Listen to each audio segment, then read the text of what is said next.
What is Aru? খাইস্টার করে খাইস্টার। ওকে তো দেখাইতেছি। Show what is this?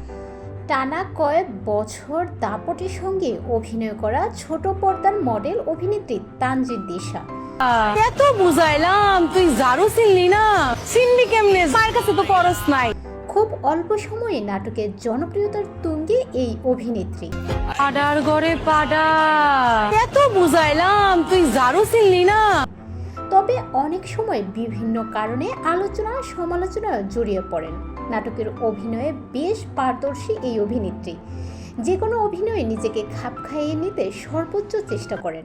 মায়ের কাছে পড়লে তোর শুধু জারু কেন, কোনটি বুঝতি, বেলতা বুঝতি, স্যান্ডেল বুঝতি, জুতা বুঝতি। সম্প্রতি তার একটি ভিডিও সামাজিক যোগাযোগ মাধ্যমে ছড়িয়ে পড়ে। ভিডিওটি নাটকেরই একটি অংশ। সেখানে দেখা গেছে তানজিদ দিশা বাঙালি হয়ে বিদেশ ভ্রমণে গিয়েছেন। সে অনেকটা ইংরেজিতে দুর্বল হওয়ায় বিদেশিদের সাথে কথা বোঝাতে ব্যর্থ হয়। যখন সে মুদির দোকান খুঁজে পায় না, তখনই ঝামেলাটা তৈরি হয়। পাশ দিয়ে যাচ্ছিলেন একজন বিদেশি, তাকে মুদির দোকানের পণ্য এবং ঝাড়ু বোঝাতে হয়ে গেল এক ইলাহি কাণ্ড। তার এই অভিনয় এবং বাক্যের দারুণ পারফরমেন্স মুগ্ধ করেছে দর্শকদের।